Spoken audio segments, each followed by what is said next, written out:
The EPCHS. Heard everywhere podcasts can be found, and always at the EPCHS.com.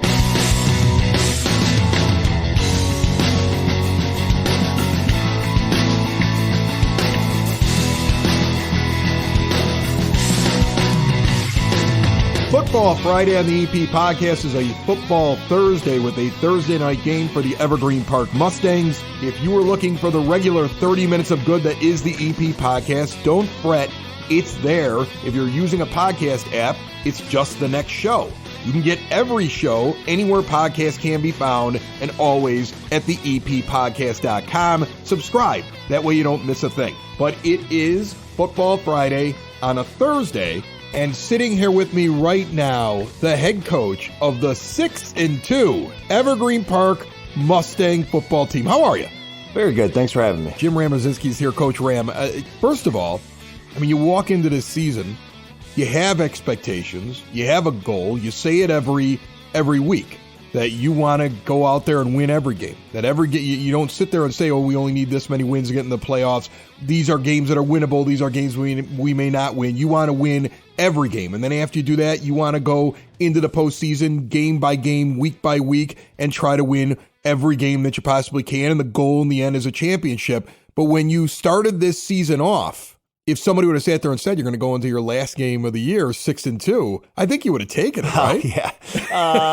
No, I mean, yeah. I'm satisfied with our record. You know, we had, like we talked about last week, we had that mid-season slip up, but we kind of have recovered. We're getting a little bit better each week, and we're getting primed up, ready to go for playoff time. Obviously, we got a game before that we got to take care of business, but I think we're in a good spot right now, leading into these last week of the season. You know, you say mid-season slip up, but I mean, let's be honest. You had a superstar quarterback, and then all of a sudden you didn't, unfortunately, and that's a shame. So I mean, the adjustments though look like they were made, because I look at the last 3 games and I look at the offensive output, and it's just getting bigger and bigger and bigger, and it's like you're figuring it out. Yeah, no, I mean, it's been a good couple of weeks there. Aiden Bench is doing a really good job at quarterback for us. He, another very efficient game, 7 of 10 passing with a touchdown, and, just being a leader on the field, working hard at practice. So yeah, it's been great. Took a little time for us to get settled, and he's done a really good job of adjusting to a big role and running with an opportunity. When you say 7 of 10 passing, the first thing I think is like, okay, this is a ground pound team right now. Is that what you become? Yeah, I mean, we have a talented offensive line, and we have 3 running backs that can really kind of get it going. And this week, 2 of them really stepped up.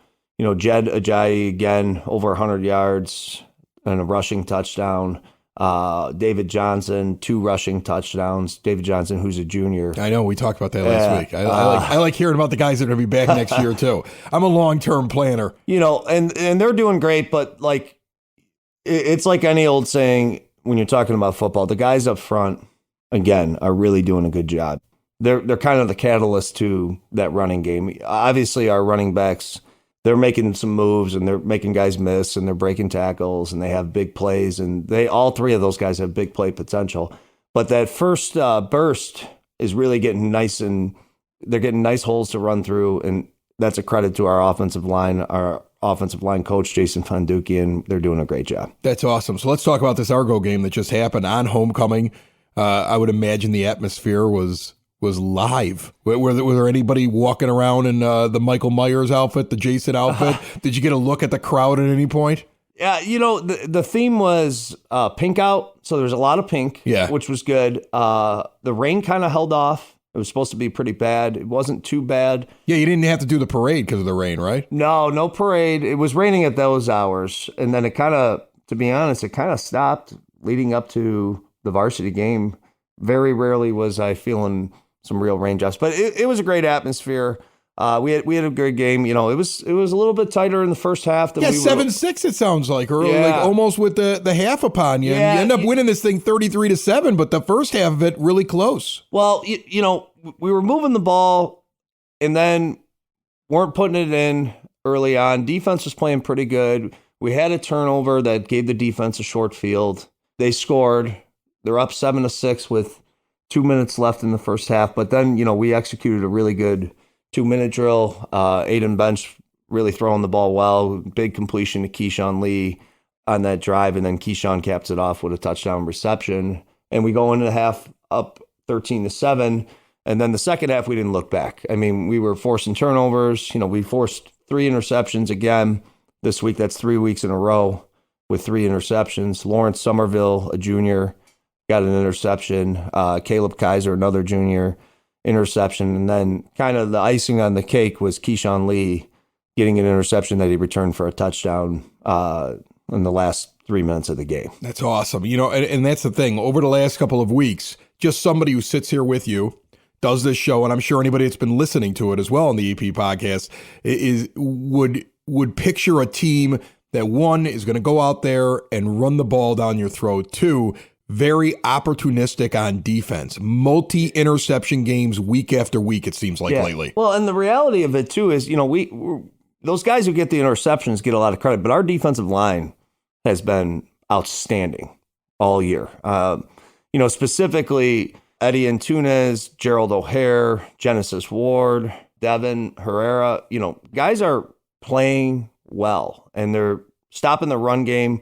And then, when teams are falling behind and they got to throw the ball like Argo had to do, now you can get some chances to really force some turnovers. So, those guys it starts with the guys up front, offense and defense, and our skill guys are really capitalizing on their play. Coach Ram, this episode and every episode of the EP podcast brought to you proudly by the First National Bank of Evergreen Park, a local community bank that has all kinds of ways to keep your money in your pocket. No overdraft charges. Every ATM is free. It doesn't matter what the charge is, they're going to put the money back in. If you're a small business owner, they now have a business savings special. Open up a new business savings account, get 4% annual percentage yield for the first 12 months with qualifying activities. Stop in and see them today in that iconic building at 95th and Pulaski, the First National Bank of Evergreen Park, member FDIC. Let's take a look at this week's opponent now.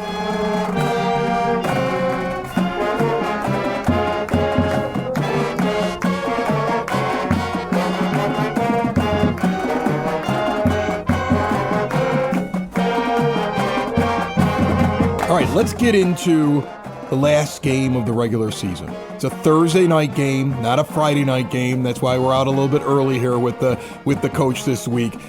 You're at Shepard. They're 2-6. You're 6-2. They're not going to the postseason. You've punched your ticket. You're looking at the possibility of 7-2, which of course helps your seeding while you go in there. You've got kids coming off of a couple of big wins, a couple of high-scoring games. If you look at Oak Lawn a couple weeks back at 48 points, 33 points in this game, looking at their 6-2 record, how do you keep them focused? And how do you keep their eye on the ball when they know they're already going to the postseason, but this is a team they got to go on the road and try to beat to get that 7th win? When you clinch a playoff berth and you still got games to play, it's always a good thing. But, it's tough to keep everyone's focus. And even, today was our first day of practice. It wasn't the worst practice in the world, but some guys needed reminders on occasion. Hey, we have to win on Thursday. And they respond well to those reminders, but you can't take anything for granted. Shepard is 2-6. They got a really couple talented guys that are dangerous. You got to make sure that you're accounting for them. They're well coached, and we just, we can't go out there with the expectation that we're just going to roll over this team based on record. We have to play our game. We have to play it like we're playing another 6-2 team, and that we need this win.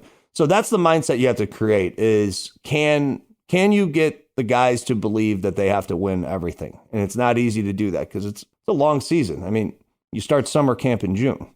It's not every day in the summer, but, there's a lot of days. And now you're week 9 and school's been going and, Halloween's around the corner, Thanksgiving around the corner. There's different things, we've seen different seasons of the year.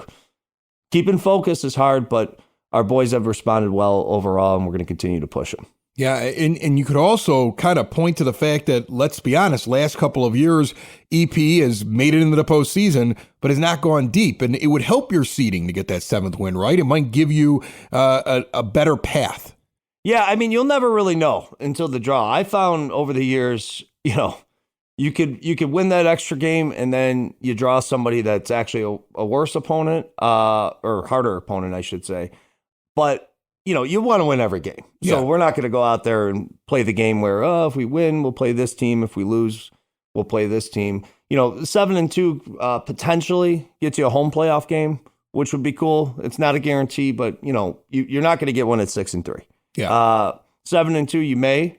Yeah, it all depends again on who's in the playoffs with you, what their records are, and like I said, the draw is the biggest thing. And the playoff pairing is Saturday night. And, that's when you can see your path and you can see, hey, this is more manageable than we thought, or we got a tough road early. That's obviously when things really get going with the playoff run. Before we get to the playoff thing, because I'm curious about that, break down Shepard for me and what kind of team they are that you're going to be going up against on Thursday night. They're aggressive on defense. They got a few guys who really work hard. They got a couple playmakers that are dangerous. I keep telling the guys about them. And, we have to play really disciplined football. We have to start fast. We have to make sure that, we're making the big plays and we're shutting down the big plays. They're going to get first downs. They're going to, they're going to get a couple tackles and stops. That's going to happen. That's football. But can't compound those errors into big plays for them or us making big mistakes. If we do that early, we're going to set ourselves up for some success, hopefully. Fill me in on this whole thing with the playoff seedings. I'm curious about that. So Saturday night, they'll make up all the matchups. Mm-hmm. So is this something like you're watching it on closed circuit television? You're sitting by a phone waiting for a phone call? How does this work? It's on TV. It is. Yeah, it's on TV every year. So, we'll be watching it. We'll get our pairing just like everyone else. Does the team sit together and watch it, or is it just the coaches? I've done that with teams in the past. This year we're just kind of doing it separate, and we'll go from there. But the coaches will be in communication and talking and ready to go. We just have to then, as coaches, it kind of becomes, every year it's the same thing. When you hit the playoffs, it turns into like a 24-hour scramble mode for every coach across the state of Illinois. Because you're trying to find tape, like immediately. Yeah, you're going to get it and be like, okay, now we got to learn about this team. Yeah. We got to call people who might have played this team. We got to start learning what we're doing, because you got to come up with a plan and then start prepping. Yeah, and it's not a conference opponent that right. And that's why, like, a lot of the coaches on our staff, I've relied on them quite a bit about some of these teams because I'm not used to playing them. Like Dave Pierce, who coached defense with me, he knows a lot about these teams. So he's an extremely valuable resource as a coach, and he's been helping out a lot. You don't know who you're going to play, but you do know that once you find out who it is, you kind of got to get to work right away, because Monday will come fast, practice will be there, and before you know it, you're ready to play the game. Yeah. So it sneaks right up on you. Oh, yeah. Yeah. The season goes fast. I mean, I can't believe it's week 9. I can't believe it either. I feel like we've been in such a groove here. I've gotten so used to this, and now all of a sudden we're at the end of the regular season, but I'm expecting a playoff run. I mean, that's my expectation. Well, that's our expectation. I want to see you for a long time down here. That's our expectation every year. Yeah. And that's what you work towards. You spend all that time in summer and August, September, now October, and you want to be playing on Fridays and Saturdays into November and see how far you can take the ride. Coach Ram and his boys go to Shepard, and they play them on Thursday night. It's a Thursday night game again. If you're traveling to go see them, 7 p.m. at Shepard High School. The 6-2 Evergreen Park Mustangs taking on the 2-6 Shepard. I don't know. It's just a big red S. I don't know what they are. Is that what it is? The Astros? That's right. I remember. I've driven by that school before. All right. Sorry, Shepard. Coach Ram, good luck this weekend. Thank you very much. Have a good one. It's the EP Podcast. All things Evergreen Park. It's the EP Podcast. Evergreen Park.